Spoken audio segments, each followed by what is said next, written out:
നമസ്കാരം. SV ജേണലിലേക്ക് ഒരിക്കൽ കൂടി സ്വാഗതം. അപ്പോൾ കോൺഗ്രസ് അങ്ങനെ ഭരണമുറപ്പിച്ചു കഴിഞ്ഞു എന്നുള്ള കാര്യം നമുക്കെല്ലാവർക്കും അറിയാം.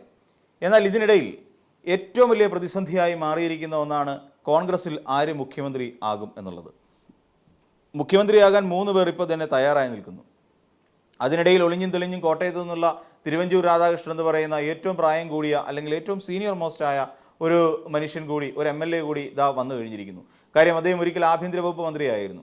ആ ആഭ്യന്തര വകുപ്പ് മന്ത്രി പദത്തിൽ ഇരുന്നു കൊണ്ട് സ്വന്തം മുഖ്യമന്ത്രിയായിരുന്ന നമുക്കെല്ലാവർക്കും അല്ലെങ്കിൽ ഇപ്പോൾ ഈ കോൺഗ്രസ്സുകാർ ഏറ്റവും അധികം എടുത്ത് തലയിൽ വെച്ചുകൊണ്ട് വാഴ്ത്തിപ്പാടുന്ന ഉമ്മൻചാണ്ടി അദ്ദേഹത്തിൻ്റെ കല്ലറയിൽ പോലും എഴുതി വെച്ചിട്ടുണ്ട്, ഈ മനുഷ്യൻ സത്യമായി നീതിമാനായിരുന്നു എന്ന്.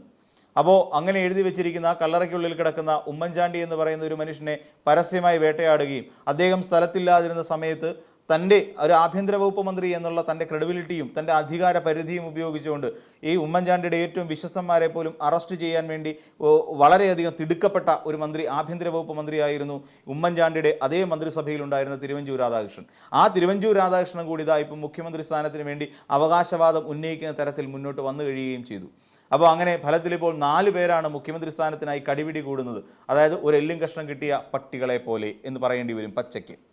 ഇപ്പോൾ അതാ ഇവരെന്നും അറിയാതെ ഇതാ രമേശ് ചെന്നിത്തല എന്ന് പറയുന്ന കേരളത്തിലെ നയതന്ത്രജ്ഞനായ ഏറ്റവും പ്രധാനിയായ ഒരു നേതാവ് ഇതാ ഡൽഹിക്ക് പറഞ്ഞിരിക്കുന്നു. ഡൽഹിയിൽ പോയി രാഹുൽ ഗാന്ധിയെയും സോണിയാഗാന്ധിയെയും മല്ലികാർജ്ജുൻ ഖാർഗെയുമായി കൂടിക്കാഴ്ച നടത്തി കഴിഞ്ഞിരിക്കുന്നു. എന്നാൽ ഇതിനിടയിൽ നമുക്കറിയാം 46ഓളം വരുന്ന MLA-മാരുടെ പിന്തുണ തനിക്കുണ്ട് എന്ന് അവകാശപ്പെട്ടുകൊണ്ട് ഇതാ നിൽക്കുന്നു KC വേണുഗോപാൽ. എങ്ങനെയും തനിക്ക് മുഖ്യമന്ത്രിയാകണമെന്നുള്ള ഒറ്റക്കാലിലെ നിൽപ്പാണ് അദ്ദേഹം സ്വന്തം ചെലവിൽ അദ്ദേഹത്തിൻ്റെ അണികളെ കൊണ്ട് പലയിടങ്ങളിലും ജനനായകൻ എന്ന് പറയുന്ന പോസ്റ്ററുകൾ പതിപ്പിച്ച് കഴിഞ്ഞിരിക്കുന്നു. അതിനോടൊപ്പം തന്നെ തൻ്റെ ഒരു പുസ്തകം കൂടി, അതായത് ഇവിടെ നിർഭയമായി താൻ പോരടിച്ചുകൊണ്ടിരിക്കുന്നു എന്ന് തെളിയിക്കുന്ന തൻ്റെ ഒരു ജീവചരിത്ര പുസ്തകം കൂടി വിപണിയിലേക്ക് ഇറക്കുകയും ചെയ്ത് കഴിഞ്ഞിരിക്കുന്നു ഈ പറയുന്ന KC വേണുഗോപാൽ എന്ന് പറയുന്ന നായകൻ. അദ്ദേഹമാണ് പട നയിച്ചവൻ എന്ന് എല്ലാവരെ കൊണ്ടും വാഴ്ത്തിപ്പാടിക്കുന്നു, വിശേഷിപ്പിക്കപ്പെടുന്നു. ഈ KC വേണുഗോപാൽ അങ്ങനെ ഒരു വശത്ത് നിൽക്കുന്ന സമയത്താണ് ദാ രമേശ് ചെന്നിത്തല, അതായത് എല്ലാ തന്ത്രങ്ങളും K കരുണാകരൻ എന്ന് പറയുന്ന ലീഡർക്കൊപ്പം നിന്ന് കേട്ട് പഠിച്ച് കണ്ടുപഠിച്ച ഒരു മനുഷ്യൻ ദാ ഡൽഹിയിലേക്ക് പോയി ചർച്ചയും നടത്തി. അദ്ദേഹം പറഞ്ഞു 2021 പ്രതിപക്ഷ നേതൃസ്ഥാനത്തേക്ക് വരാൻ MLA-മാരുടെ പിന്തുണ തനിക്കുണ്ടായിരുന്നിട്ട് കൂടി താൻ മാറി നിൽക്കുകയായിരുന്നു, താൻ ത്യാഗം സഹിക്കുകയായിരുന്നു എന്ന് പറഞ്ഞിരുന്നു. എന്തിനു വേണ്ടിയിട്ടാണ് അത് പറഞ്ഞത്? അങ്ങനെ പല നേതാക്കന്മാർക്ക് വേണ്ടിയിട്ടും താൻ മാറി നിന്ന് കൊടുത്തിട്ടുണ്ട്. ഉമ്മൻചാണ്ടി പറഞ്ഞിട്ട് കൂടി താൻ അത് മാറി നിൽക്കുകയായിരുന്നു എന്നുള്ള വിവരവും ഈ പറയുന്ന പോലെ ആ ഹൈക്കമാൻഡ് എന്ന് പറയുന്ന കടലാസ് പുലികളെ ധരിപ്പിച്ച് കഴിഞ്ഞിരിക്കുന്നു രമേശ് ചെന്നിത്തല എന്ന് പറയുന്ന നേതാവ്.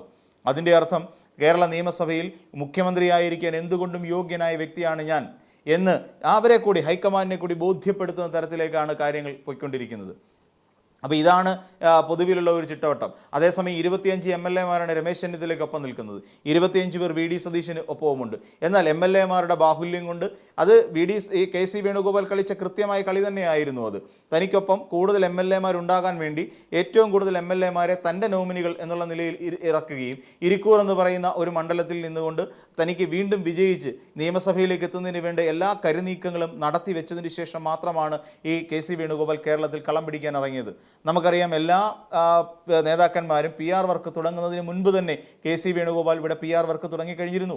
അതിൻ്റെ ഭാഗമായി കപ്പ കഴിക്കുന്നു, മീൻ കഴിക്കുന്നു, അടുക്കളയിൽ കയറുന്നു, ബസ്സിൽ കയറുന്നു എന്ന് പിന്നെ സ്വിഗ്ഗിക്കാരുടെ വാഹനത്തിൻ്റെ പിന്നാലെ ഇരുന്ന് യാത്ര ചെയ്യുന്നു, കുട പിടിച്ചുകൊണ്ട് നടക്കുന്നു, കുട ഇല്ലാതെ നടക്കുന്നു, തറയിലിരിക്കുന്നു, ഇല വിരിച്ചിരിക്കുന്നു, പിന്നീട് മെടഞ്ഞിട്ട ഓലയുടെ മുകളിൽ ഇരുന്നു കൊണ്ട് തൊഴിലുറപ്പുകാർക്കൊപ്പം ഇരുന്ന് കപ്പ കഴിക്കുന്നു. അങ്ങനെ തുടങ്ങി എന്തൊക്കെ കോമാളിത്തരങ്ങളാണ് ഒരു മുഖ്യമന്ത്രി പദത്തിന് വേണ്ടി KC വേണുഗോപാൽ എന്ന് പറയുന്ന ഒരു മനുഷ്യൻ കേരളത്തിൽ വന്ന് നടത്തിയത്.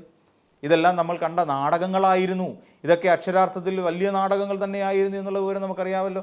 ഇതേ KC വേണുഗോപാൽ തന്നെയാണ് നിലമ്പൂർ ബൈ ഇലക്ഷൻ സമയത്ത് ഇവിടെ നിന്ന് ഇടതുപക്ഷ സർക്കാർ നൽകിക്കൊണ്ടിരിക്കുന്ന 1600 രൂപ പെൻഷൻ കൈക്കൂലിപ്പണമാണ് എന്ന് ജനങ്ങളുടെ മുഖത്ത് നോക്കിയെന്നുണ്ട് വിളിച്ചു പറഞ്ഞത്. അതും നമ്മൾ പക്ഷേ മറന്നുപോയി. കോൺഗ്രസ്സുകാർ ഈ പറയുന്ന പണത്തെ കൈക്കൂലിയായിട്ട് കാണുന്നു എന്നുള്ള കാര്യം നമ്മൾ മറന്നുപോയി, പൊതുജനം മറന്നുപോയി എന്നുള്ളതാണ് വാസ്തവം. അങ്ങനെ കേരളത്തിലേക്ക് ഇവിടെ പട നയിച്ചിറങ്ങാൻ ശ്രമിക്കുകയാണ് KC വേണുഗോപാൽ. ഇപ്പോൾ ദീപ്തി മേരി വർഗീസും പറഞ്ഞു, യഥാർത്ഥത്തിൽ കോൺഗ്രസ്സിലുണ്ടാക്കിയ ഈ വിസ്മയങ്ങളെല്ലാം KC തന്നെയായിരുന്നു ഇതിൻ്റെ പിന്നിൽ ചരട് വലിച്ചത്. അങ്ങനെ ഇനിയും വാഴ്ത്തുപാട്ടുകാർ നിരവധി KCക്ക് വേണ്ടി അണിയറയിൽ നിന്നും അരങ്ങിലേക്ക് എത്തിക്കൊണ്ടേയിരിക്കും. ഇതാണ് വാസ്തവം. അപ്പോൾ രമേശ് ചെന്നിത്തല ഈ രീതിയിൽ തൻ്റെ ത്യാഗങ്ങളെയും നൊമ്പരങ്ങളെയും കുറിച്ച് ഹൈക്കമാൻഡിനെ ധരിപ്പിക്കാനുള്ള തത്രപ്പാടിലുമായിരിക്കും. താൻ പലപ്പോഴും പലർക്കും വേണ്ടിയിട്ട് സ്ഥാനമാനങ്ങൾ ത്യാഗം ചെയ്ത ഒരു വ്യക്തിയാണ് എന്ന് പറഞ്ഞു കഴിഞ്ഞിരിക്കുന്നു. അതോടൊപ്പം തന്നെ താൻ പലപ്പോഴും തെരഞ്ഞെടുപ്പിനെ നേരിട്ടിട്ടുണ്ട്, തെരഞ്ഞെടുപ്പിൽ വിജയിപ്പിച്ചിട്ടുണ്ട് പാർട്ടിയെ, ഇതും പറഞ്ഞു കഴിഞ്ഞിരിക്കുന്നു. അത് മാത്രമല്ല, താൻ പ്രായം കൊണ്ടാണെങ്കിലും ഈ പറയുന്ന ഭരണ മികവ് കൊണ്ടാണെങ്കിലും താൻ തന്നെയാണ് മുന്നിൽ നിൽക്കുന്നത് എന്ന് രമേശ് ചെന്നിത്തല പറഞ്ഞിട്ടുണ്ട്. ഇതേ രമേശ് ചെന്നിത്തല തന്നെയാണ് കെ എം മാണിയുടെ ബാർക്കോഴയുമായി ബന്ധപ്പെട്ടുകൊണ്ട് കെ എം മാണിയുടെ വീട്ടിലേക്ക് വിജിലൻസിനെ പറഞ്ഞു വിട്ടുകൊണ്ട് അവിടെ റെയ്ഡ് നടത്തിയത്. അവിടെ നിന്ന് നോട്ടെണ്ണുന്ന മെഷീനുകൾ കെ എം മാണിയുടെ വീട്ടിൽ നിന്ന് കണ്ടെത്തുകയും തുടർന്നാണ് അന്നത്തെ പ്രതിപക്ഷമായിരുന്ന CPM അല്ലെങ്കിൽ ഇടതുപക്ഷം അത് ഏറ്റുപിടിക്കുകയും ചെയ്തത്. അല്ലാതെ ഇവിടെ CPMകാരല്ല ഇവർക്കെതിരായി വിവാദങ്ങൾ ഉയർത്തിക്കൊണ്ട് വന്നത് എന്നുള്ളത് വസ്തുത തന്നെയാണ്. ഇവർക്കെതിരായി സ്വന്തം മന്ത്രിസഭയ്ക്കകത്തുണ്ടായിരുന്ന മന്ത്രിമാർക്കെതിരായി ആദ്യമായി പരാതികൾ ഉന്നയിച്ചതും വിവാദങ്ങൾ ഉന്നയിച്ചതും അതോടൊപ്പം ആരോപണങ്ങൾ ഉന്നയിച്ചുകൊണ്ട് രംഗത്തേക്കെത്തിയത് അവർ തന്നെയായിരുന്നു എന്നുള്ളത് ഇപ്പോൾ തെളിഞ്ഞു വരികയല്ലേ. ഇനിയിപ്പോൾ VD സതീശന് ഈ പറയുന്ന പലരെയും ഇവിടുത്തെ നിരീക്ഷകയെ മാറ്റി നിർത്തണം, അതിനുവേണ്ട ദീപാദാസ് മുൻഷി ഇവിടെ പാടില്ല എന്ന് VD സതീശൻ്റെ പക്ഷം പറഞ്ഞു കഴിഞ്ഞിരിക്കുന്നു. എന്തുകൊണ്ടാണ് അങ്ങനെ ഒരു സമീപനം നടത്തിയത്? ആ രീതിയിലൊരു നീക്കം എന്തിനാണ് ഹൈക്കമാൻഡിനെ അറിയിച്ചത്? ദീപാദാസ് മുൻഷി വേണ്ട നിരീക്ഷകയായി എന്നുള്ള കാര്യം അതായത് മന്ത്രിതല ചർച്ചകളിൽ, മുഖ്യമന്ത്രിക്ക് വേണ്ടിയിട്ടുള്ള ചർച്ചകളിൽ വേണ്ട എന്ന് പറഞ്ഞ് എന്തുകൊണ്ടായിരിക്കാം? അപ്പോൾ ദീപാദാസ് മുൻഷി എന്ന് പറയുന്നത് KC വേണുഗോപാലിൻ്റെ കൃത്യമായ ഏജന്റാണ് എന്നുള്ള വിവരം VD സതീശന് നന്നായി അറിയാം. ദീപാദാസ് മുൻഷി നിലനിൽക്കുന്നിടത്തോളം അല്ലെങ്കിൽ ദീപാദാസ് മുൻഷി ഇവിടെ ഉള്ളിടത്തോളം കാലം KC വേണുഗോപാലിന് തന്നെയായിരിക്കും ഏറ്റവും അധികം പ്രാധാന്യം ലഭിക്കുക എന്നുള്ള വിവരവും ഇതേ VD സതീശന് വളരെ കൃത്യമായി അറിയാം. തന്നെയുമല്ല, കോൺഗ്രസിൻ്റെ ഒരു വലിയ ചരിത്രം ഇതിൻ്റെ പിന്നിലുണ്ട്. ദേശീയ ചരിത്രം എടുത്ത് പരിശോധിച്ചു കഴിഞ്ഞാൽ എന്തിനേറെ കഴിഞ്ഞ ദിവസം അല്ലെങ്കിൽ അടുത്തിടെ ഇലക്ഷൻ കഴിഞ്ഞ് മന്ത്രിസഭയുടെ കാലാവധി പൂർത്തിയാകാതിരിക്കുന്ന കർണാടകയിലേക്ക് നമ്മൾ തിരിഞ്ഞു നോക്കും. ആരായിരുന്നു കർണാടകയിൽ ഒടുവിൽ ആ തെരഞ്ഞെടുപ്പിനെ മുന്നിൽ നിന്ന് നയിച്ചത്? അല്ലെ തെരഞ്ഞെടുപ്പിൻ്റെ വിജയത്തിന് വേണ്ടി ആരായിരുന്നു പരിശ്രമിച്ചത്? അതെ, നമുക്കെല്ലാവർക്കും അറിയാം, DK ശിവകുമാർ ആയിരുന്നു. അത് തെരഞ്ഞെടുപ്പ് വേളയിൽ ഏറ്റവും അധികം ഉയർന്നു കേട്ടിരുന്ന പേര് DK ശിവകുമാർ എന്ന് തന്നെയായിരുന്നു. എന്നിട്ട് ആ DK ശിവകുമാറിന് എന്ത് സംഭവിച്ചു? DK ശിവകുമാർ ഒരു ഉപമുഖ്യമന്ത്രിയായി ടേം വ്യവസ്ഥ പറഞ്ഞ് അദ്ദേഹത്തെ പറ്റിച്ചുകൊണ്ട് സിദ്ധരാമയ്യ മുഖ്യമന്ത്രിയായി അധികാരമേൽക്കുന്ന ഒരു സമയമുണ്ടായി. അത് നമുക്കറിയാം. എന്തായിരുന്നു രാജസ്ഥാനിൽ നടന്നത്? അശോക് ഗെഹ്ലോട്ട് എങ്ങനെയാണ് മുഖ്യമന്ത്രിയായത്? നമുക്കറിയാം.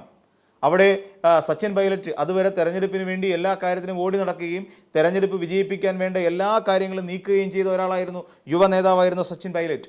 ഒടുവിൽ സച്ചിൻ പൈലറ്റിന് എന്ത് സംഭവിച്ചു? സച്ചിൻ പൈലറ്റിനെ ഒടുവിൽ മണ്ടനെന്നും ബുദ്ധിശൂന്യനെന്നും വിളിച്ച് കളിയാക്കിക്കൊണ്ട് അദ്ദേഹത്തെ അവിടുന്ന് പുറത്താക്കി. അല്ലെങ്കിൽ അവിടുത്തെ രാഷ്ട്രീയ വിരുദ്ധ പോരാട്ടം നടത്തിയ ഒരാൾ എന്നുള്ള നിലയിൽ നിന്ന് PCCയിൽ നിന്ന് പോലും അദ്ദേഹത്തെ പറഞ്ഞു വിടുന്ന ഒരു അവസ്ഥയുണ്ടായില്ലേ? അദ്ദേഹത്തിൻ്റെ ചുമതലകളിൽ നിന്ന് അദ്ദേഹത്തെ മാറ്റി നിർത്തിയില്ലേ? ഹരിയാനയിൽ എന്താണ് സംഭവിച്ചത്? ഹരിയാനയിലും ഇതേപോലെയല്ലേ സംഭവിക്കുന്നത്? അങ്ങനെ പഞ്ചാബിൻ്റെ ഭരണം ഈ തർക്കം കാരണം പഞ്ചാബിൻ്റെ ഭരണം ഒടുവിൽ BJPയുടെ കയ്യിലേക്ക് പോകുന്നത് നമ്മൾ കണ്ടു. പിന്നീട് ലാൽ ഖട്ടർ എന്നതിന് വിശേഷമാണ് ഹരിയാനയുടെ ഭരണം വീണ്ടും അവർ തിരിച്ചു പിടിച്ച് BJPയുടെ കയ്യിലേക്ക് എത്തിക്കുന്നു. അപ്പോൾ ഈ രീതിയിൽ നമ്മൾ കണ്ടിടത്തെല്ലാം കഴിഞ്ഞ ഒരു കോൺഗ്രസിൻ്റെ ഒരു ചരിത്രം എടുത്ത് പരിശോധിക്കുമ്പോൾ ഈ പറയുന്ന ഒരു തെരഞ്ഞെടുപ്പിനെ മുന്നിൽ നിന്ന് നയിച്ചവരെ തള്ളിക്കളഞ്ഞുകൊണ്ട് പെട്ടെന്ന് ഒരു താരോദയം ഉണ്ടാവുകയും ആ താരം പിന്നീട് അധികാരത്തിൻ്റെ കസേരയിലേക്ക് മുഖ്യമന്ത്രിയായി അവരോധിക്കപ്പെടുകയും ചെയ്യുന്ന ഒരു കാലമാണ് നമ്മൾ കണ്ടുകൊണ്ടിരിക്കുന്നത്. അതുതന്നെയാണ് കേരളത്തിലും സംഭവിക്കാൻ പോകുന്നത് എന്നുള്ള വ്യക്തമായ ഉറപ്പ് VD സതീശൻ എന്ന് പറയുന്ന നേതാവിനുണ്ട്. ദീപാദാസ് മുൻഷി ഇരിക്കുന്നിടത്തോളം കാലം KC വേണുഗോപാലിന് തന്നെയായിരിക്കും സാധ്യത തെളിയുക, മുഖ്യമന്ത്രിയാകാൻ സാധ്യത തെളിയുക. ഹൈക്കമാൻഡ് എന്തു തന്നെയായിരുന്നാലും ഈ KC വേണുഗോപാലിൻ്റെ പേരായിരിക്കും ഉന്നയിക്കാൻ പോകുന്നത് എന്ന് ഭയപ്പാടിൽ തന്നെയാണ് VD സതീശൻ ഇരിക്കുന്നത്. അപ്പം ആ ഒരു പേടിയും ഇപ്പോൾ എല്ലാവരുടെയും ഉള്ളിൽ കുടുങ്ങിക്കഴിഞ്ഞിരിക്കുന്നു. അതുകൊണ്ടാണ് MLA-മാരെ ഓരോരുത്തരെയായി പ്രത്യേകം കേൾക്കണമെന്ന് പറയുന്ന ഒരു ആവശ്യം ഇവർ ഉന്നയിച്ചിരിക്കുന്നത്, അല്ലെങ്കിൽ VD സതീശൻ്റെ പക്ഷം ഉന്നയിച്ചിരിക്കുന്നത്. അപ്പോൾ അങ്ങനെ തമ്മിത്തല്ലുകളും ഈ പാരവെപ്പുകളുമായി ഒരാൾ മുഖ്യമന്ത്രി പദത്തിലേക്ക് അവരോധിക്കപ്പെടുകയാണെങ്കിൽ കേരളത്തിൻ്റെ ഭരണ സംവിധാനം അല്ലെങ്കിൽ കേരളത്തിൻ്റെ വ്യക്തമായ ഭരണം ഇനിയും മുടങ്ങിക്കിടക്കുന്ന നിരവധി പദ്ധതികളുണ്ടെന്നേ, ഇനിയും പൂർത്തീകരിക്കപ്പെടാൻ പദ്ധതികൾ കേരളത്തിൽ ബാക്കിയുണ്ട്. നമുക്കെല്ലാം അറിയാം, കഴിഞ്ഞ സംസ്ഥാന സർക്കാർ ഇവിടെ ഉണ്ടായിരുന്ന ഇടതുപക്ഷ സർക്കാർ ഇവിടെ ഏകദേശം 10-75 വർഷമായി ജനങ്ങൾ ഏറെ കഷ്ടത അനുഭവിച്ചിരുന്നവരാണ്. ചെല്ലാൻ നിവാസികൾ വീടിനുള്ളിൽ വെള്ളം കയറുന്നതുകൊണ്ട് കിടന്നുറങ്ങാൻ കഴിയില്ല, കടൽ ഭിത്തി ഇല്ലാത്തത് മൂലം. ആ കടൽ ഭിത്തി യാഥാർത്ഥ്യമാക്കി കൊടുത്തൊരു സർക്കാർ ഉണ്ടെങ്കിൽ അത് കഴിഞ്ഞ് ഇടതുപക്ഷ സർക്കാർ ആയിരുന്നില്ലേ? ഇവിടെ സ്ഥലം ഏറ്റെടുത്തു കൊടുക്കാൻ സാധ്യമല്ല എന്ന് ഉമ്മൻചാണ്ടി സർക്കാർ വിധി എഴുതിയ ആ ഒരു ദേശീയപാത വികസനം സാധ്യമാക്കിയത് അല്ലെങ്കിൽ അതിനുവേണ്ട സ്ഥലം ഏറ്റെടുപ്പ് പൂർത്തീകരിച്ചത് ഇവിടെ സംസ്ഥാന സർക്കാരായി ഇടതുപക്ഷ സർക്കാരായിരുന്നില്ലേ?